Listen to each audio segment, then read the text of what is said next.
नमस्ते, आप सभी का स्वागत है। आज के इस कार्यक्रम में हमारे साथ हैं नीरज अत्री जी। नीरज अत्री जी से हम कुछ अंदरूनी बातें करेंगे। उनका स्वयं का अनुभव है कोचिंग का, तो ये कोचिंग माफिया के बारे में बहुत अच्छी तरह से जानते हैं और आजकल भाई कोचिंग माफिया जो है वो पूरा छाया हुआ है। तो नीरज जी, एक तो कोचिंग माफिया के बारे में बात करेंगे, दूसरे आपके कुछ कॉकरोच आपके आगे पीछे घूमते हैं, चंडीगढ़ में भी काफ़ी घूमते हैं, तो उसकी भी बात कर लेंगे। प्लस एक वो फतावा आलमगीरी का लेटेस्ट वॉल्यूम जारी हुआ है, उसके बारे में भी थोड़ी सी बात करेंगे जी।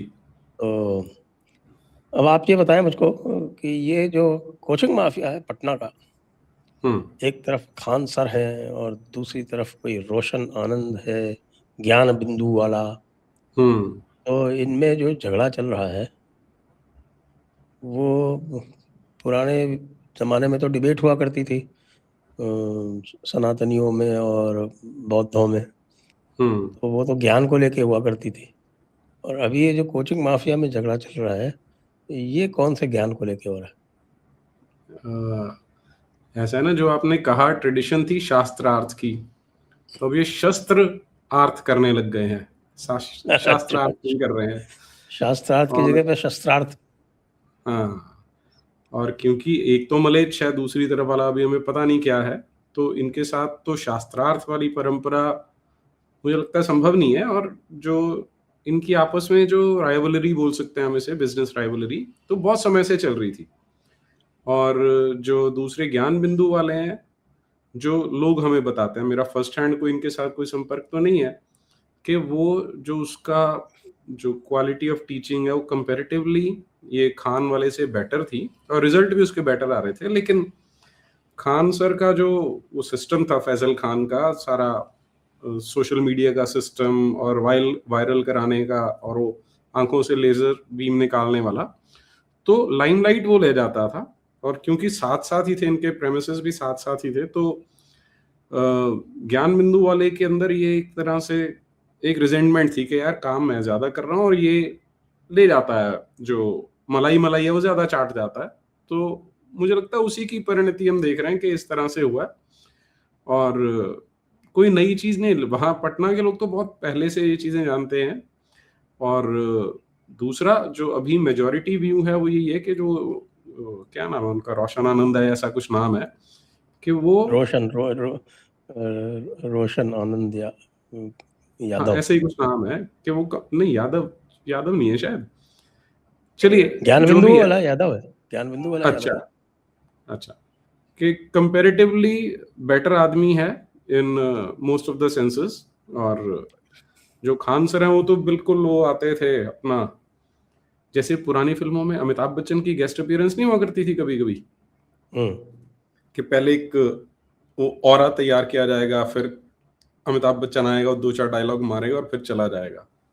तो सेम इनके साथ होता था। और ऑफ लेट आसपास बॉडीगार्ड्स का एक हुजूम था, जैसे बॉलीवुड स्टार्स घूमते हैं ऐसे ही ये भी घूमते थे। तो इन्होंने एक बड़ा अच्छा एक अपना आसपास का एक माहौल ऐसा क्रिएट कर रखा था कि कोई स्टार आ रहा है पढ़ाने के लिए और रिजल्ट आ नहीं रहे थे, तो लोगों में, अब बच्चों में थोड़ी बहुत रिजेंटमेंट तो होती है, लेकिन वो कभी इतनी उबल के बाहर नहीं आती।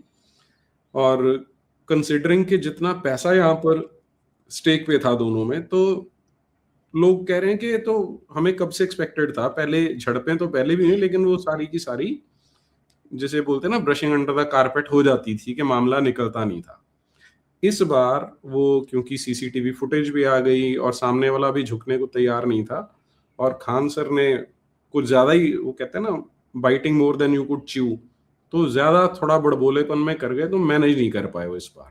ये तो पहले होता रहा है मैनेज, पहले एक बार सर्वर भी फूटे थे यहाँ पर कुछ लोगों के, लेकिन वो मैनेज हो गया था, इस बार मैनेज नहीं हुआ, बस ये डिफरेंस है इस बार। आपका तो कोचिंग का एक्सपीरियंस रहा है, तो ये जो कोचिंग इंस्टीट्यूट्स होते हैं ये कितने % जेन्युइन होते हैं? जेन्युइन का पता क्या है संजय जी, एक तो 99% जेन्युइन नहीं होते हैं, पहले तो ये समझ लीजिए आप। 99%? हाँ, 99% जेन्युइन नहीं होते हैं।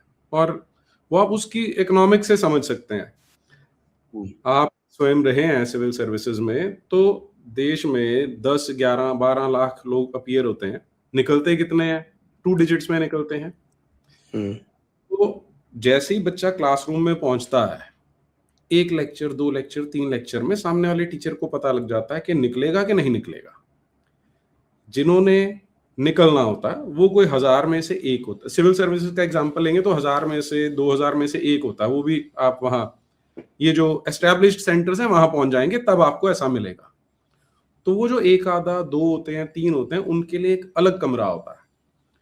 उन्हें पढ़ाया जाएगा, सिखाया जाएगा, उनके लिए सारी फैसिलिटीज भी होंगी, लेकिन वो जो 2-3 है वो रिजल्ट तो दे देंगे, लेकिन वो बिजनेस नहीं देंगे।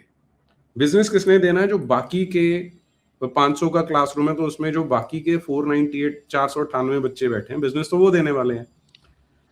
तो उनके साथ गेम अलग खेली जाती है। ये जो एलीट ग्रुप बन गया, इसे आप ग्रुप ए मान लीजिए, यहां पर उन्हें फैसिलिटीज दी जाएंगी, जो प्रॉब्लम सॉल्विंग है उनकी वो करने के लिए डेडिकेटेड टीचर होगा, जो इंस्टीट्यूट का सबसे बढ़िया टीचर है वो उनके लिए डेडिकेट किया जाएगा। सुबह उनके पास जाएगा, हॉस्टल रूम में भी जा सकता है, शाम को भी जा सकता है।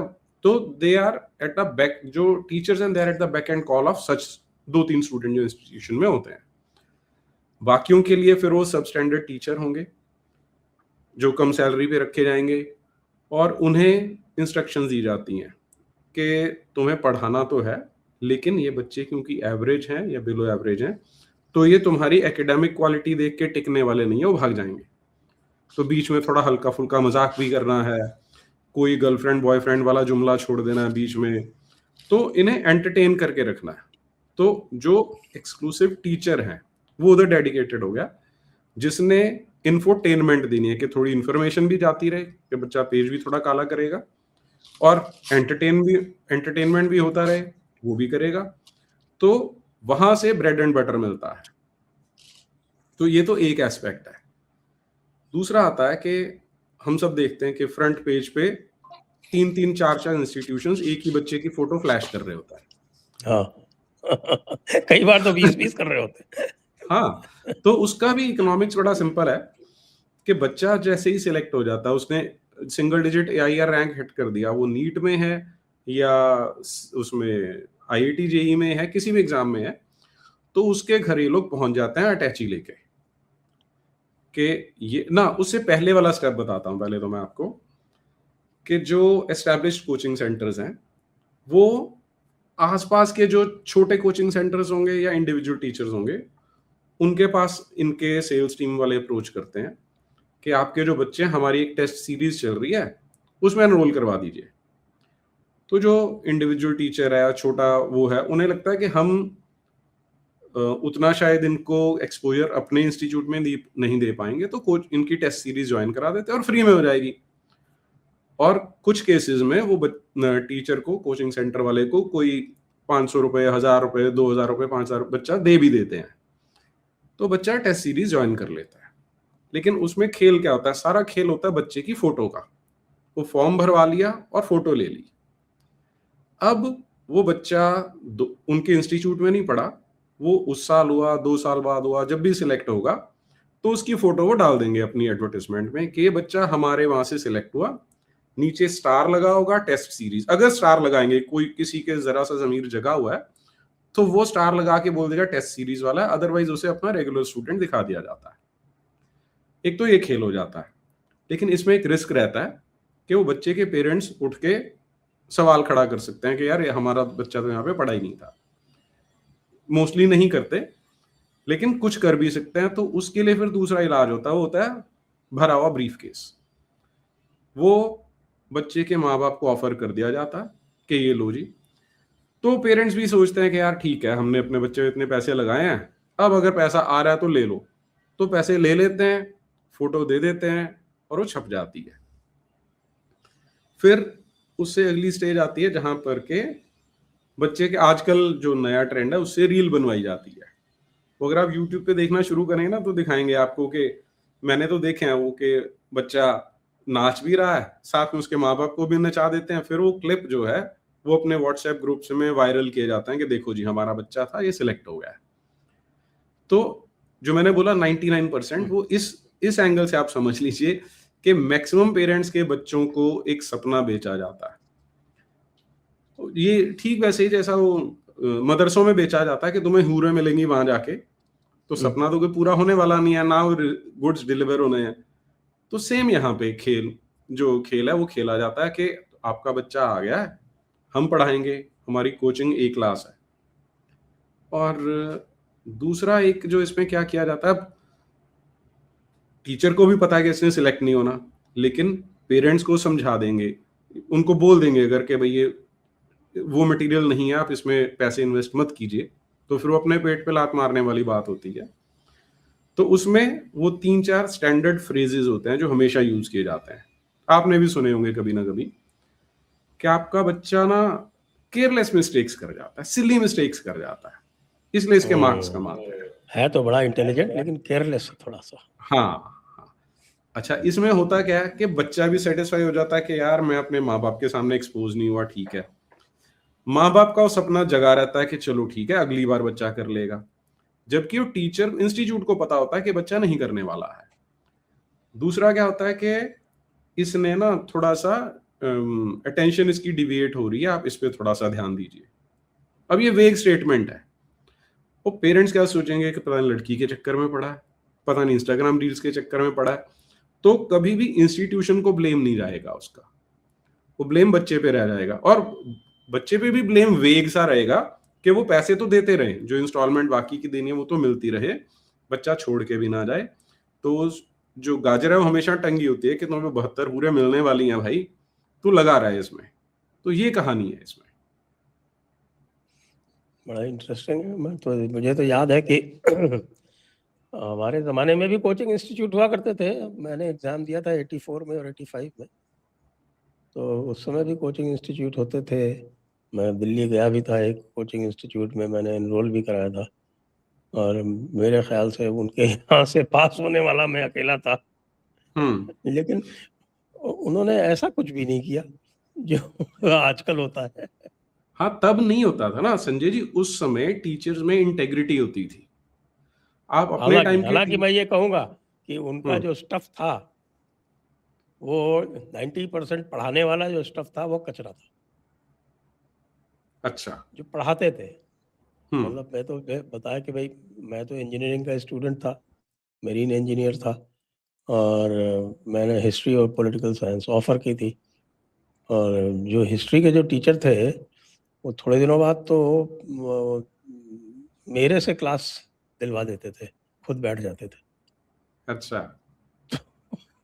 क्योंकि उनकी गलतियां मैं पकड़ लेता था।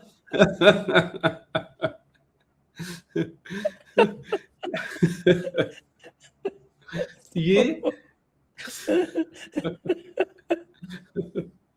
हाँ, अब ये जो बात आप बोल रहे हो ना, इसमें एक और बड़ी इंपॉर्टेंट चीज छिपी हुई है।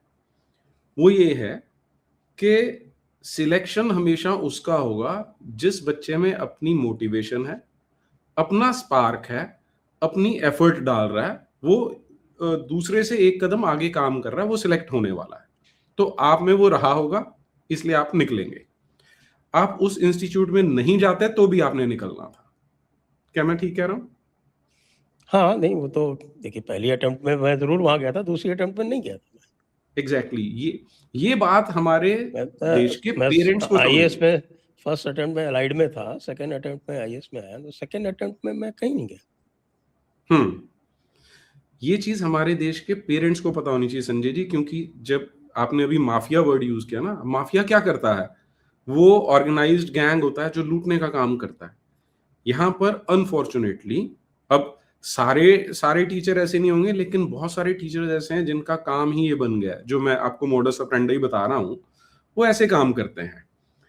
पेरेंट्स का हार्ड अर्न मनी उसमें निकल के जाता है।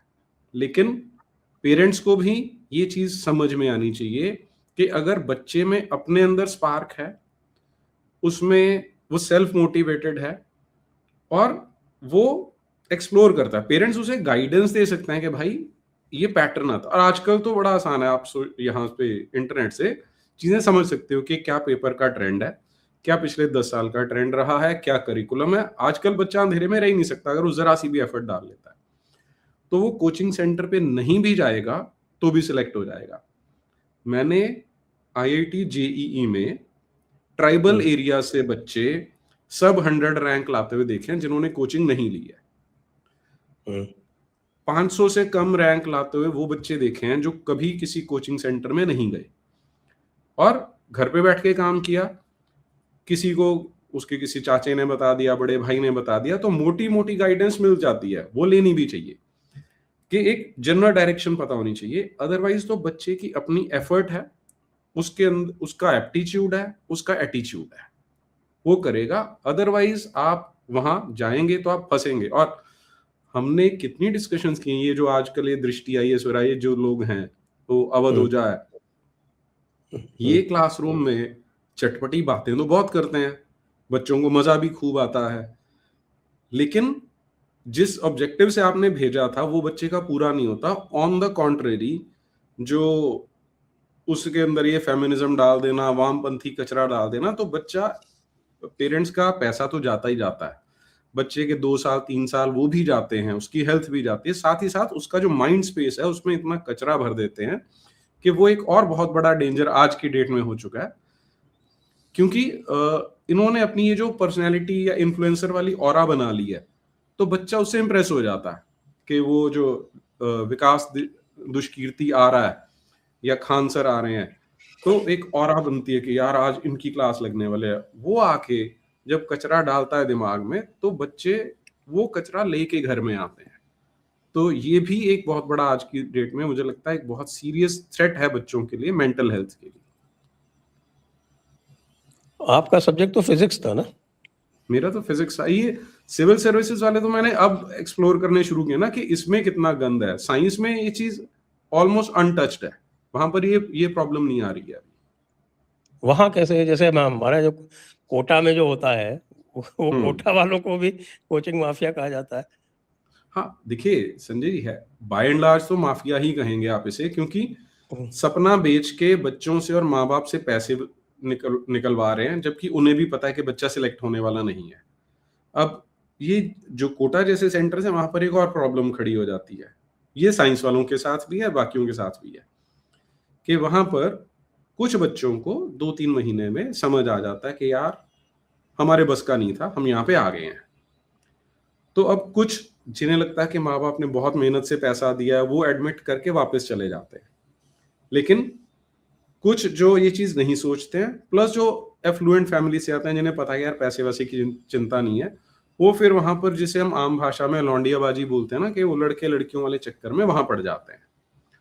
तो वो लड़कियां और लड़के इस रास्ते पर चलते हैं, जो फिर उसके बाद अबॉर्शन वाली प्रॉब्लम आती है, STD वाली प्रॉब्लम आती है। ये एक अलग तरह की बीमारी है जो कोटा जैसी जगह पे और देखने को मिलती है, क्योंकि अब इनके पास वो तो समझ आ गया कि यार ये अपने बस का है नहीं, जेई हमसे क्रैक होने वाली नहीं है, तो अब सिंस वी आर हियर तो लेट अस एंजॉय। तो फिर वो उन चक्रों में पड़ जाते हैं, और वो एक और ऐसी एडिक्शन है, एक इस तरह का एक और क्या बोलूं, एक्स्ट्रा करिकुलर एक्टिविटी बोल सकते हैं उसे, कि उसमें बच्चे फंसकर अपना भी सत्यानाश करते हैं। इसमें स्पेशली लड़कियों का ज्यादा नुकसान हो जाता है, क्यों इनिशियली तो सोचते हैं किसी को नहीं पता चलने वाला, PG में रह रही हैं, लेकिन वो मैंने देखा है कि बाद में पता लग जाता है। जैसे वापस आती हैं, 2 केस तो मैं अपनी आंखों के सामने देख चुका हूँ कि वहां पर थी लड़कियां, नहीं सक्सेसफुली वापस आ गई, तो उसके बाद एक की एंगेजमेंट हुई, तो थोड़ा सा वो परिवार वाले थोड़े एक्टिव थे, उन्होंने देखा, उन्हें पता लग गया कि इसका वहां पर पास्ट कैसा था, तो उसकी एंगेजमेंट टूट गई। एक का भी डिवोर्स अभी चल रहा है प्रोसेस उनका, क्योंकि जो उन्होंने वहां पर किया था वो कहीं ना कहीं बाहर निकलना शुरू हो जाता है, तो फिर वो उनके लिए लॉन्ग टर्म में प्रॉब्लम आ जाती है उसकी। लड़के निकल जाते हैं, मतलब उनपे उतना ज्यादा वो एलिगेशन नहीं आता, लड़कियों के लिए थोड़ा ज्यादा सीरियस हो जाता है। हाँ, और थोड़ा और वो ड्रग्स वगैरह का भी शुरू हो जाता है इशू कई जगह पे। तो ड्रग्स वाला भी मुझे कोटा का नहीं पता, इधर तो मैं देख रहा हूँ जो दिल्ली से ऊपर वाले जो सेंटर्स हैं, यहाँ तो ये प्रॉब्लम बहुत है। लड़के आते हैं। अब पंजाब में क्या है, प्रॉपर्टी की कीमत बहुत हो गई है, आधा किल्ला बेचा, 1 किल्ला बेचा, वो बहुत हो जाता है। तो लड़के आते हैं, सबसे पहले वो क्या सीखते हैं? सिगरेट पीनी। अगर आपकी क्लास में बच्चा नहीं आके बैठा कोचिंग में, तो आप अपनी खिड़की से नीचे नजर मारोगे तो सामने वाले खोखे पे वो सिगरेट पी रहा होगा। सिगरेट से उसे चिट्टे पे, स्मैक पे, कोकेन पे प्रोग्रेस करने में बाय एंड लार्ज 6 से 8 महीने लगते हैं। उसके बाद फिर वो उस लत में फंसता है। अब घर से पैसा निरंतर आ रहा है, और दूसरी तरफ जो लड़कियां हैं, उन्हें जब वो शहर की हवा लगती है, तो आती तो सलवार कमीज में है, धीरे धीरे कपड़े छोटे होने शुरू होते हैं, फिर वो स्पेगेटी में आ जाती है, निक्कर में आ जाती हैं। रात को 12 बजे 1 बजे वो सड़कों पे घूम रही हैं, क्योंकि देखने वाला कोई होता नहीं वहां। और फिर जब इतना फ्री टाइम होता है, इतना फ्री एटमॉस्फेयर होता है, तो वहां पर ड्रग्स में लड़कियां भी फंस रही हैं। और एक बार ड्रग्स में फंस जाती है, फिर उनका जो एक्सप्लॉयटेशन होना होता है वो भी शुरू हो जाता है। वैसे तो अपने आप भी करवाने को तैयार हो जाती हैं, लेकिन कुछ का एक्सप्लॉयटेशन फिर थोड़ा ज्यादा गंदे ढंग से होना शुरू हो जाता है। तो ये प्रॉब्लम यहाँ तो मैं देख रहा हूं। अब उधर कोटा वाली साइड का मुझे इस बारे में अभी कोई इन्फॉर्मेशन नहीं है मेरे पास। कोचिंग सेंटर्स आपकी तरफ पंजाब, चंडीगढ़, हरियाणा वगैरह में भी खूब है?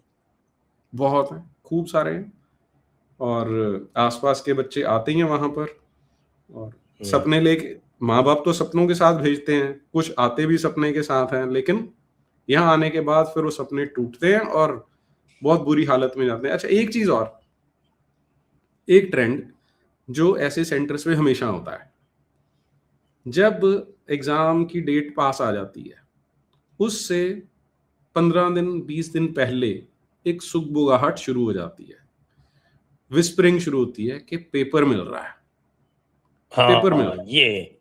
ये तो हाँ, साहब ये आजकल तो बड़ा हॉट टॉपिक है, मैं तो ये 25 साल से देख रहा हूँ। तो अच्छा, उसमें, अच्छा, अच्छा। हाँ, हाँ हाँ बताएं जी, थोड़ा सा। हाँ जी, हाँ। तो अब उसमें क्या होता है कि पेरेंट्स जो हैं हिमाचल के, जम्मू कश्मीर के, क्योंकि चंडीगढ़ सेंटर में मैं पढ़ाता था, तो वहाँ सब जगह से आते थे आसपास से, तो उन्होंने अप्रोच करना कि सर हमने सुना है कि ऐसा हो रहा है। तो अब मैं तो मना कर देता है, भैया ये तो सबसे बड़ा ट्रैप है, इसमें मत फंसना। लेकिन उन्हें लगता क्या, पेरेंट्स के पॉइंट ऑफ व्यू से सोच के देखिए, उन्हें लगता है यार कि अगर मुझे 10 लाख देना पड़ रहा है और मेरी बच्ची एमबीबीएस में घुस जाएगी, तो इट्स वर्थ गिविंग। तो किसी और ऐसे टाउट्स घूम रहे होते हैं, कुछ एरिया होते हैं, कोचिंग एकेडमीज जहां पर कॉन्सेंट्रेटेड होती हैं, वहां पर ऐसे दलाल घूम रहे होते हैं। उन्हें पता है पेरेंट, और उनकी नजर बड़ी पैनी होती है, वो देख लेते हैं ये अब आ रहा है, ये कौन सा महीना चल रहा है, अच्छा अब इनकी सेब वाली फसल निकल चुकी है, अब इनके पास पैसे हैं, अब ये आया, अब ये मुर्गा फंसेगा। तो उन्हें कहीं से पता लगता है कि पेपर बिका हुआ है। हाँ जी, बिका हुआ है। अच्छा, अब जो पेपर कोई देने वाला होगा, उसकी कोई ऑथेंटिसिटी तो तब तक नहीं आएगी जब तक पेपर देने बैठ नहीं जाएगा बच्चा। उससे पहले पेपर उन्हें दे दिया जाता है, और डिपेंडिंग ऑन के सामने वाले से कितने निकलवाए जा सकते हैं, वो 30,000 से लेकर 30 लाख तक कहीं भी मामला पड़ता है, वो पैसे ले लेते हैं। फिर जब पेपर देने बच्चा बैठता है, तो पता लगता है ये तो क्वेश्चन थे ही नहीं। उसके बाद अब क्या होता है, पेरेंट्स कैश 22 में फंस जाते हैं कि अगर हम बताएंगे तो हम भी धरे जाएंगे, नहीं बताएंगे तो पैसे गए। तो इस मामले में हर बार क्या हो रहा था, हर साल 2-3 पेरेंट्स को मैंने देखे हैं फंसते हुए। थाने में पहुंचेंगे, अच्छा फिर थाने में भी अलग सिस्टम बना होता था, उन्हें भी पता था कि ये वो वाला सीजन आ गया जब ऐसे मुर्गे फंसने वाले हैं, तो डराया जाता था एफआईआर होगी, 420 ये वाले केस लगेंगे, फिर वो माँ बाप और पैसे देते थे। तो ये एक बड़ा वेल ऑर्गेनाइज्ड स्ट्रक्चर बना हुआ था।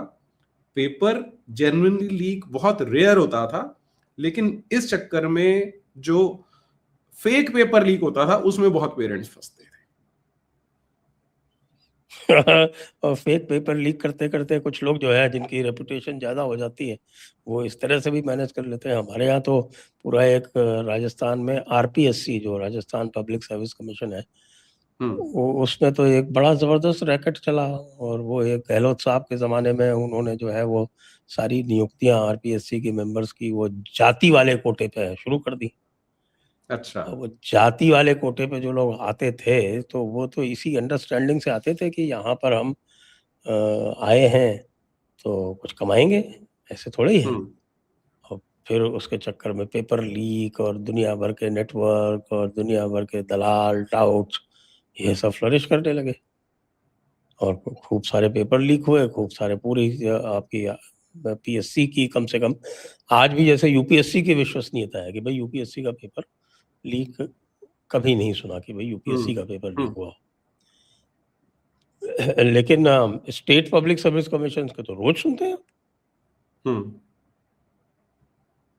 स्टेट हाँ, स्टेट और पब्लिक हर सर्विस स्टेट की कमीशन, स्टेट रिक्रूटमेंट बोर्ड, इनके तो बराबर अब पेपर लीक होना शुरू हो गए, पहले नहीं होते थे, क्योंकि अब जो मेंबर्स हैं वो भी उसी तरह के बना दिए जाते हैं, जो आते ही इसीलिए हैं। अच्छा, एक चीज जो इसमें छूट गई मेरी बताने वाली आपको, कि अब पेरेंट्स जनरली तो कंप्लेंट करेंगे, इनका पैसा तो गया, और ये जो टाउट्स हैं ये पैसा ऊपर तक, बहुत ऊपर तक जाता था, क्योंकि उन पे आज तक मैंने देखा नहीं केस होते हुए, कभी नहीं फंसे वो, और उन्होंने बड़ी सुंदर सुंदर कोठियां अपनी खड़ी कर ली हैं, कई कई कोठियां बना ली उन्होंने इसी सिस्टम से, क्योंकि वो कभी नहीं फंसने वाले, सारा सिस्टम बड़ा वेल ऑयल्ड मशीनरी चलती है इसमें, फंसते सिर्फ पेरेंट्स हैं, उन्हीं का नुकसान होता है इसमें। करेक्ट, बिल्कुल।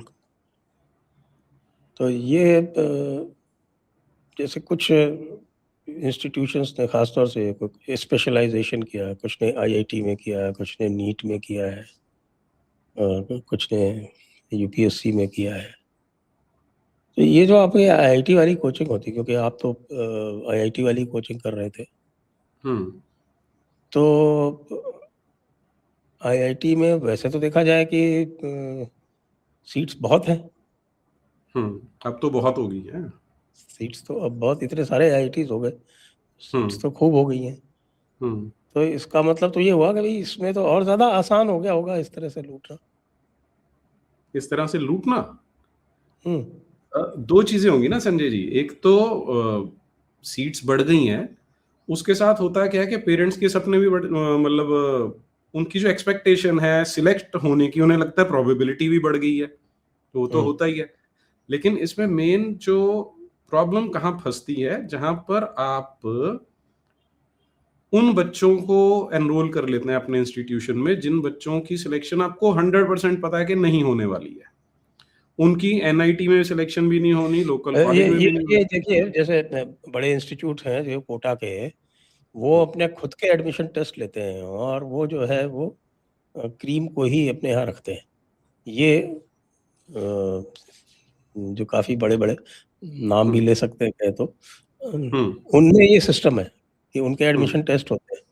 और मैं जब सर्विस में था तो बड़ी सिफारिशें आती थी कि साहब वहाँ पे बात कर लीजिए, जरा सीट दिलवा दीजिए। तो चूंकि वो जो है वो खुद ही क्रीम ले रहे हैं, तो उनकी भी प्रोबेबिलिटी सक्सेस की और बेटर हो जाती है। हाँ, मैं इसी पे आने वाला था कि ये एक विशिष्ट साइकिल है। वो साइकिल ऐसे ही जनरेट होता है कि आपने पहले ही क्रीम को उठा लिया, पॉइंट नंबर 1।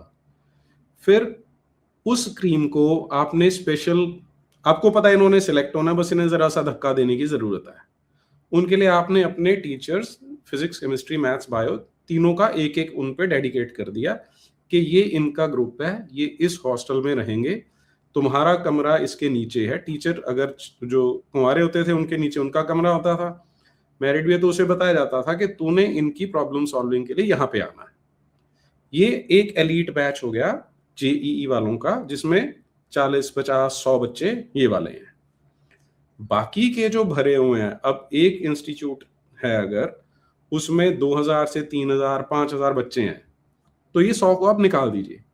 बाकियों का उन्हें पता है कि इन्होंने सिलेक्ट नहीं होना, वहां पर खेल खेला जाता है। अब उसमें कैसे सटल चीजें की जाती हैं कि जब बच्चों के फॉर्म भरवाए जाते हैं, सुंदर लड़कियां अलग से निकाली जाती हैं कि हर बैच में 4-4 6-6 ये वाली लड़कियां डालें, क्योंकि लड़के उन्हें देख के उस बैच में आएंगे। वाह ये छोटी-छोटी, हाँ, ये छोटी-छोटी मैनिपुलेशन है जो मतलब बाहर लोगों को नहीं पता होती है, ये काम किया जाता है ऐसे। अच्छा, फिर टीचर को जब सिलेक्ट किया जाता है, चुना जा रहा है, तो उसमें भी देखा जाता है कि इसका अट्रैक्शन फैक्टर कितना है। तो टीचर का आईक्यू देखना वो एक अलग चीज है, लेकिन ये वाला एक फैक्टर उसमें भी देखा जाता है कि कई बच्चे भी इस चीज को कंसिडर करते हैं। तो ये वो चीजें जो पेरेंट्स, हम आम लोग कभी सोचते ही नहीं कि यार ऐसा भी कभी हो सकता है क्या कि ग्रुप में लड़कियां, 4 लड़कियां इस ग्रुप में डाल दी, 4 इसमें डाल दी, 4 इसमें, अब लड़के उधर जाएंगे। फिर लड़के, और वो होता भी है, लड़के आएंगे, सर हमें उस ग्रुप में डाल दो। पूछते हैं क्यों? सर वो वाली टीचर से पढ़ना है हमें। वो इंस्टीट्यूशन वालों को भी पता होता है कि इसने टीचर से नहीं पढ़ना, है क्या करने आया, उसे भी पता होता है। तो ये किया जाता है उसमें। और मतलब ये जो पहले जो था हमारे जो शिक्षा संस्थानों में भी, और कम से कम हमारे आपके टाइम तक, तो जो चीजें डिस्करेज की जाती थी अब वो इनकरेज की जा रही हैं। एब्सोल्युटली एब्सोल्युटली कि अब जैसे मैं एक बार एक इंस्टीट्यूशन में क्लास लेने गया, तो सेकंड थर्ड डे था मेरा, तो मैंने देखा एक लड़का लड़की एकदम साथ साथ बैठे हुए हैं। अब वो समझ आ ही जाता है कि क्या कर रहे हैं, तो मैंने बता दिया जो मैनेजमेंट वाले थे।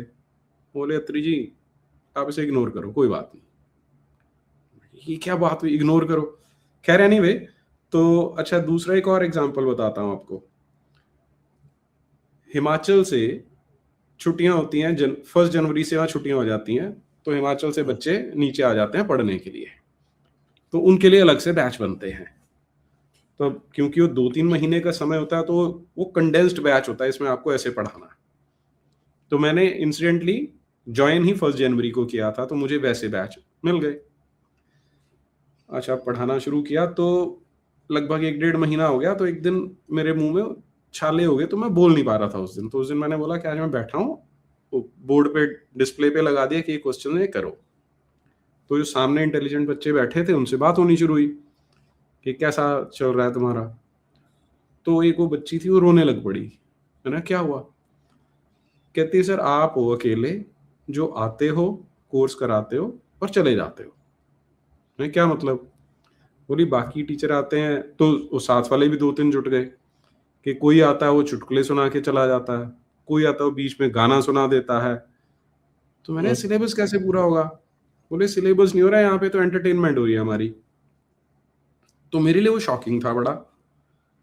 तो थोड़ा सा मैंने फिर एक्सप्लोर करना शुरू किया, तो पता चला कि वो बताया ये जाता है कि तुम्हें इन लोगों को एंटरटेन करके रखना है। तो यही विकास दिव्य कीर्ति और अवध ओझाल जैसे लोग जो है वो यही करते हैं अपने इंस्टीट्यूट में। एग्जैक्टली क्योंकि यही इनका करते हैं। रिकॉर्ड तो पता है, कोई बताता नहीं है कि भाई इनका रिकॉर्ड क्या है सक्सेस का। जैसे ये आपका ये खान सर की बात आ रही है कि इसने क्लेम कर लिया कि मेरे कांस्टेबल की भर्ती, कोई 19,000 कांस्टेबल्स की भर्ती हुई, उसमें के 12,000 मेरे, और हाँ। लोग अब इन्वेस्टिगेट करके बता रहे हैं कि 76 है।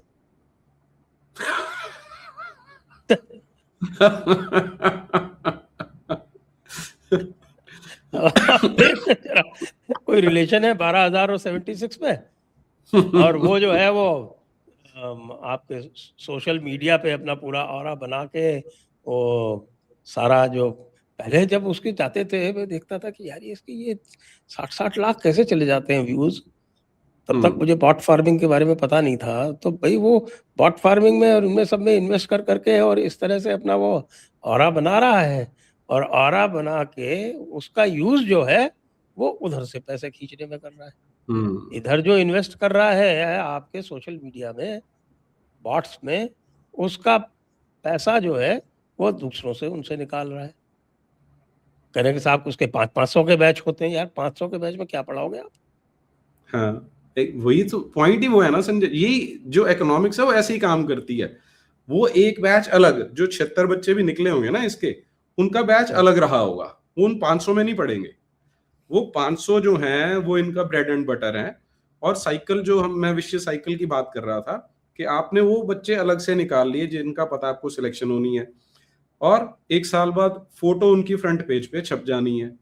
तो जो आसपास की स्टेट्स में इंटीरियर में जो पेरेंट्स बैठे हैं वो उस अखबार के उस फ्रंट पेज के फोटो को देखेंगे कि यार यहां पर है। अच्छा, अब जो इंटीरियर में बैठा है या टियर 2 टियर 3 शहर में बैठा है, उसे लगता है यार कि वहां पर उनका सिस्टम ऐसा बना, क्योंकि सिस्टम की इंपॉर्टेंस वो समझ जाते हैं कि सिस्टम ऐसा है कि वहां बच्चा जाता है तो उसमें वो रच जाता है और उसे रास्ता मिलता है, फिर आगे उसकी किस्मत है। पेरेंट्स ऐसे सोचते हैं, वो ये नहीं जानते कि वो एक ऐसे मकड़ जाल में फंस रहे हैं जिसमें उनका कभी चांस था ही नहीं सिलेक्ट होने का, क्योंकि वो जिनको निकलना उनके लिए तो अलग तरह से तैयारी होती है और वो बच्चा भी अलग होता है, वो हर कोई बच्चा तो हो नहीं सकता।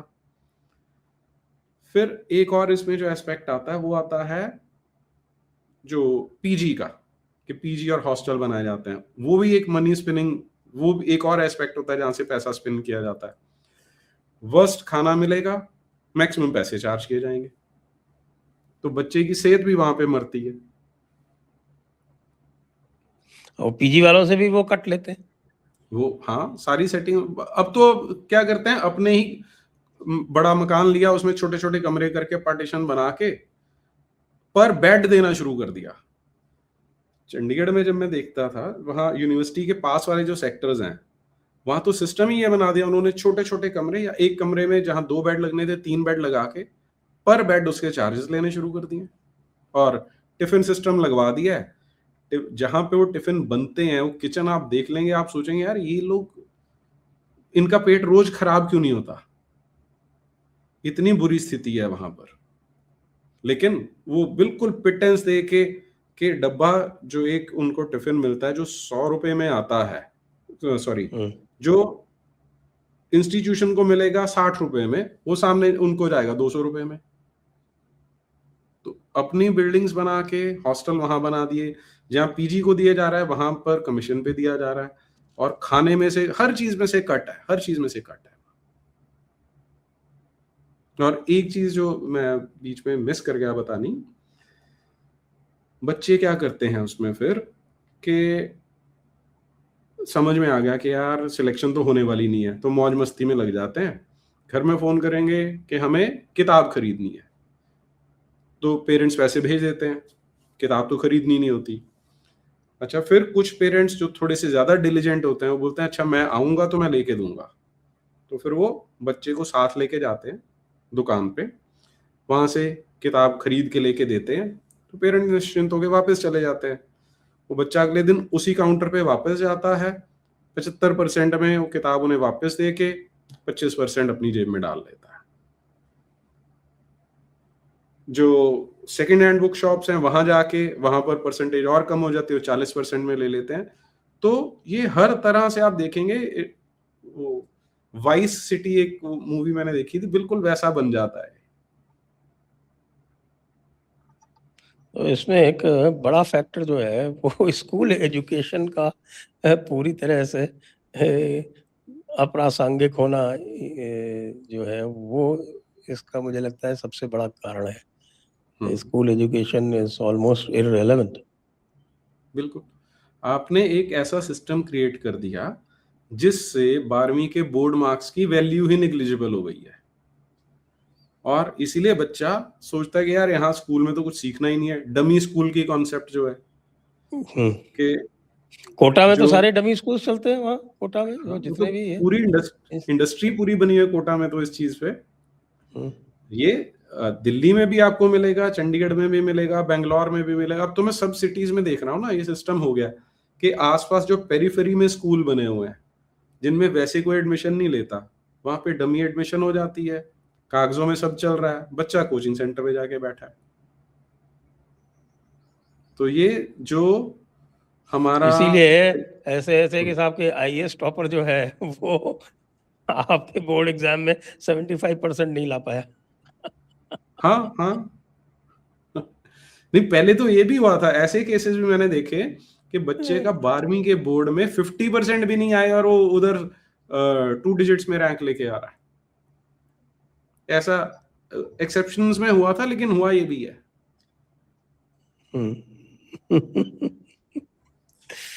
तो इसी वजह से आप लग रहा है कि साहब ये कॉकरोचेस की संख्या इसीलिए बढ़ रही है क्या? नहीं, वो कॉकरोच तो वो है ना कि वो एनकैश करने की ट्राई कर रहे हैं कि एक नहीं, वेव। वो कनेक्शन तो है ना, वो कह रहे हैं कि साहब देखिए नीट का पेपर लीक हो गया। अब हाँ, पेपर लीक या कोचिंग माफिया से जुड़ा हुआ है? संजय जी, इसमें दोनों चीजें हैं। कोचिंग माफिया नहीं होता तो भी जो डिसऑनेस्ट आदमी सिस्टम में बैठा है वो पेपर बेच लेगा। कोचिंग माफिया ने एक कंड्यूट का काम कर दिया कि वो आप डिस्ट्रीब्यूशन को उसने आसान बना दिया, ज्यादा स्टेक होल्डर्स हो गए उसमें। लेकिन अगर कोचिंग माफिया नहीं भी होता तो ये नालायकी तो है सरकार की, हम डिनाई नहीं कर सकते कि जहां से आप पेपर बना रहे हो वहां पर अब यूपीएससी वालों का पेपर क्यों नहीं लीक हो जाता? सिस्टम को आपने अगर कहीं पे ऐसा लूपहोल छोड़ा है इसीलिए ऐसे हो रहा है। जो अच्छा, कोचिंग माफिया सिर्फ इसमें कंड्यूट की तरह काम कर रहा है कि बहती गंगा में हाथ धो लो कि चलो मिल गया, तो उनके पास बना बनाया सिस्टम है। उन्हें पता है कि कौन से जो पेरेंट्स हैं वो इतना पैसा दे सकते हैं, मैक्सिमम बोली लगा के वो बेच देते हैं वहां पर, तो डिस्पोजल इजी हो गया पेपर लीक करने के बाद। अदरवाइज नालायकी सरकार के लेवल पे भी है, कोचिंग माफिया में तो है ही है। हम्म। तो अभी जो आपने रिसेंटली जो कॉकरोच फिनोमेनन देखा, which was of course huge flop, आपकी हम्म। सस्ती शेरवानी भी जो है वो भी डिसअपॉइंटेड थी कल बहुत ज्यादा। हाँ, हाँ, हम्म।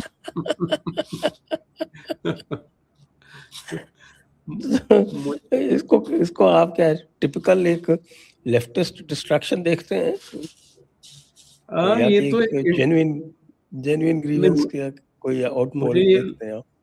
मुझे लग रहा है संजय जी, जो वेस्ट बंगाल में इन लोगों को झटका लगा ना, सारे कामी वामी इस्लामी जो ग्रुप है, हम्म, वो ये एक्सपेक्ट नहीं कर रहे थे कि इतना बड़ा झटका इन्हें लगेगा।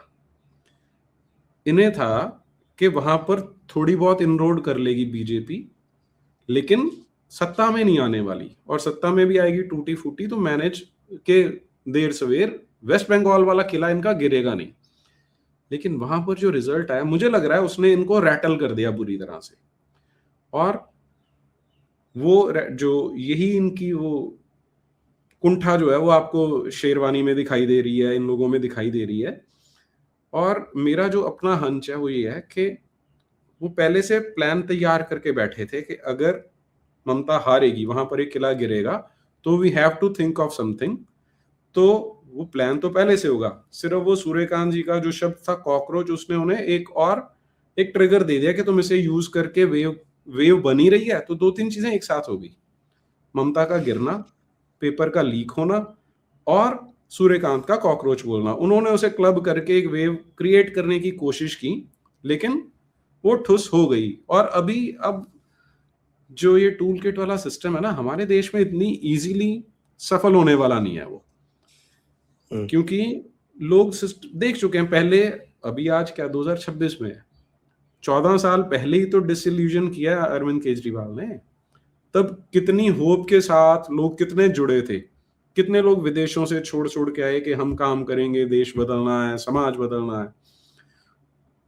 अब वो जनरेशन अभी जीवित है, तो हमारी आंखों के सामने है कि किस तरह से कोई अगर एजिटेशन या मूवमेंट ऑर्गेनिकली भी खड़ा होता है तो उसे किस तरह से हाईजैक करके अलग डायरेक्शन में ले जाया जाता है, और अल्टीमेटली प्रिवेल वो कर जाते हैं जिनके अगेंस्ट काम किया जा रहा था। तो मुझे नहीं लगता इतनी जल्दी अभी इस तरह की कोई स्कीम काम कर पाएगी। ये फ्लॉप शो इन्होंने ट्राई तो किया, लेकिन वो फ्लॉप ही रहेगा अभी। और इसमें जो इमेच्योरिटी का लेवल भी बहुत ज्यादा दिख रहा है मुझे, ये इमेच्योरिटी भी एक्सपेक्टेड नहीं थी कि दिप के है जितने इनके हाँ, स्पोक्स जनरली पर्सन। यही हम एक्सपेक्ट करते हैं कि जो लेफ्टिस्ट हैं वो काफी सोफिस्टिकेटेड तरीके से काम हाँ, करते हैं, हाँ, जो लेकिन ये आप तो देखिए, बहुत ही घटिया तरीके से किया गया। हाँ, आप पूरा इंडिया अगेंस्ट करप्शन देखो। मैं तो क्योंकि उसमें जुड़ा हुआ था, मैंने देखा अच्छा। कि किस तरह से धीरे धीरे इन्होंने हाईजैक किया। इंस्टांस बताता हूं आपको। स्टार्ट जब होता है, अन्ना हजारे जब बैठते हैं, तो उनके पीछे भारत माता की फोटो है और वहां पे राम धुन बज रही है। जैसे जैसे दिन बीत रहे हैं, वो भारत माता की जो फोटो है वो हट जाती है, वहां पे गांधी आ जाते हैं। अब लोग इसे उतना ज्यादा नोटिस नहीं करते, ये सटल चेंजेस थे। और किस तरह से जिस मूवमेंट को स्वामी रामदेव ने शुरू किया था वो हाईजैक करके अन्ना बन गई, अन्ना के बाद अरविंद केजरीवाल बन गई और पॉलिटिकल पार्टी बन गई। ये बड़ा सोफिस्टिकेटेड ढंग से किया गया उन्होंने। उस समय ऑफ कोर्स उनके पास जो प्लस पॉइंट था, आज तक और एनडीटीवी उस समय अलग ढंग से काम करते थे, तो मीडिया ने बहुत अच्छा रोल, बहुत सोफिस्टिकेटेड बड़ा चालू रोल प्ले किया उसमें। तो वो अभी भी एक्सपेक्टेड था। इतनी बेवकूफी करना कि सारे स्पोक्स पर्सन्स का इतना बड़ा डिजिटल फुटप्रिंट है जहां पर वो बकवास कर रहे हैं। अभिजीत दीपके का इतना सारा डिजिटल फुटप्रिंट है जो आप सीधा सीधा उनको एक्सपोज कर सकते हो कि यार ये तो वही वाली टूल किट है। तो मैं सरप्राइज हूं कि इतने इतने इमेच्योरिटी के लेवल पे इन्होंने कैसे काम किया है।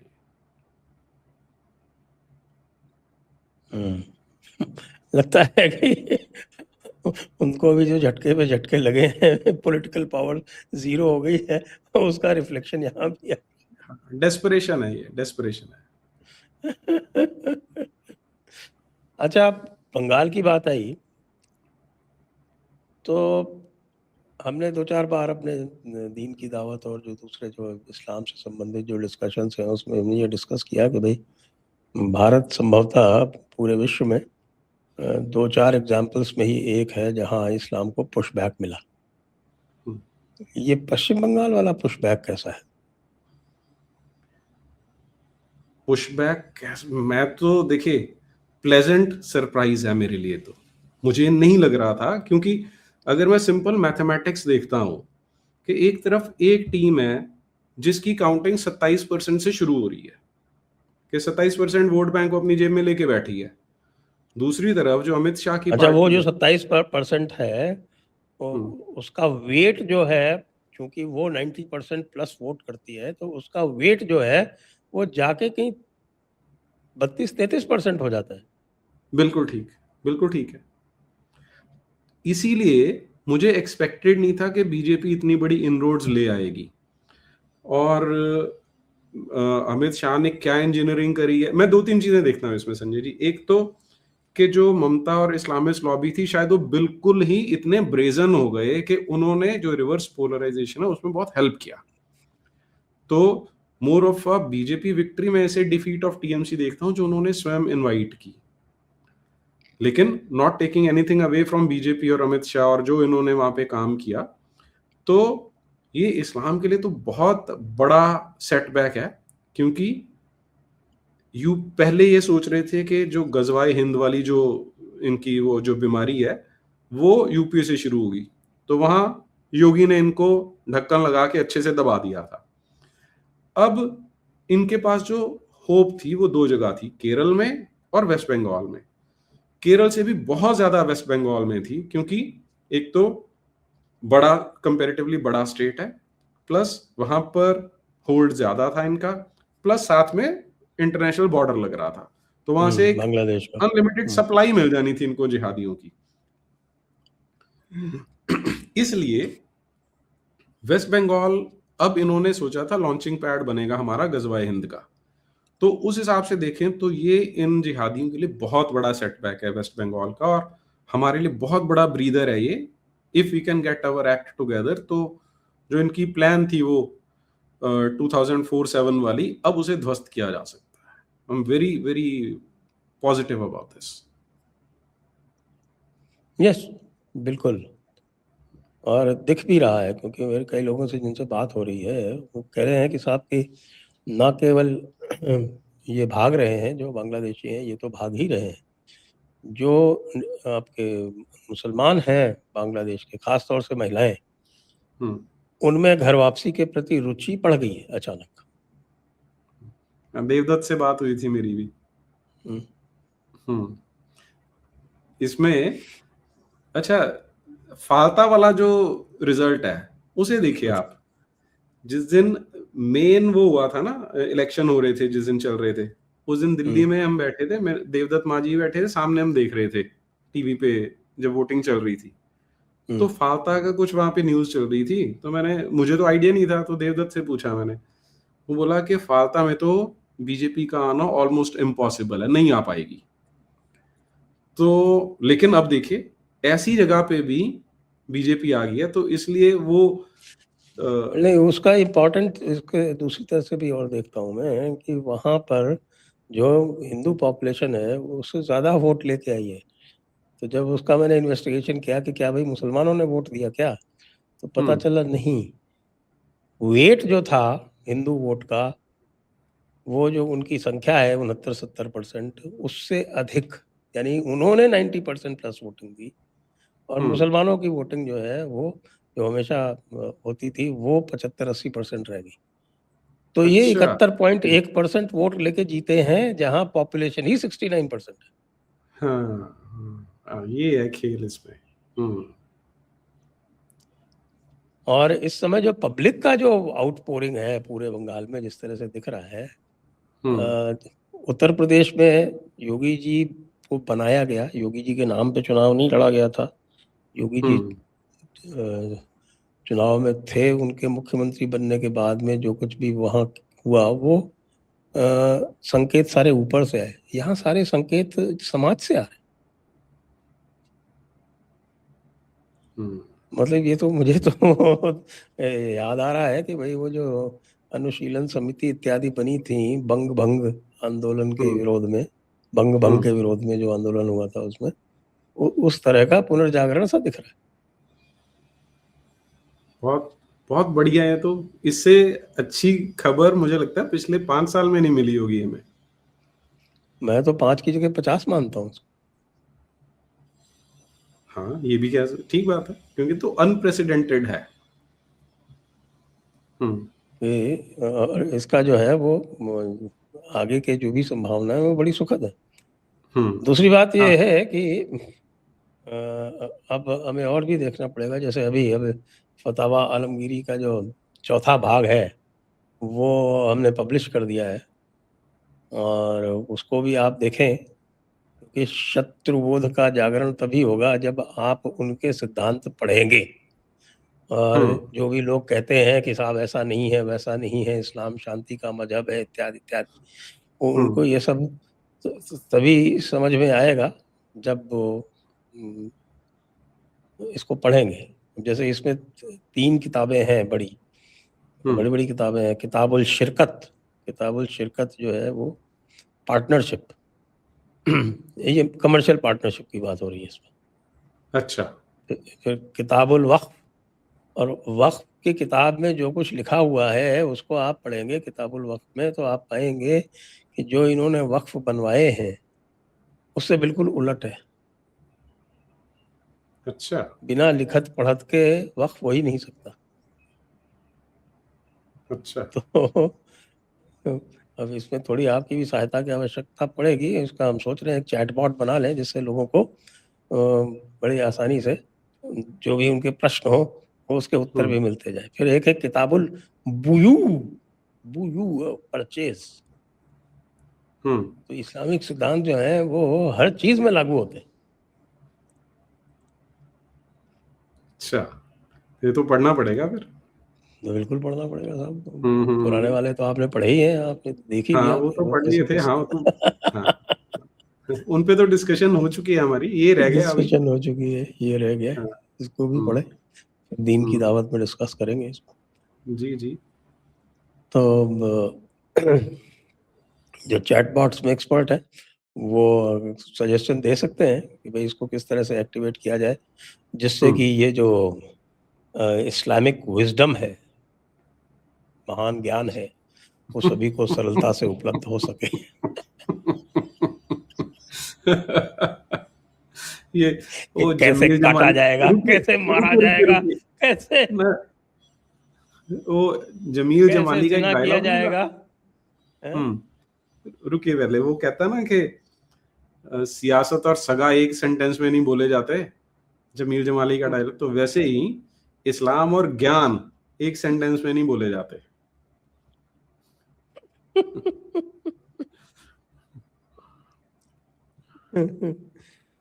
आइए आज की चर्चा को अब यहीं पर विराम देते हैं। सभी दर्शकों को बहुत बहुत धन्यवाद, नीरज जी को बहुत बहुत धन्यवाद। जय हिंद, जय भारत, वंदे मातरम। वंदे मातरम।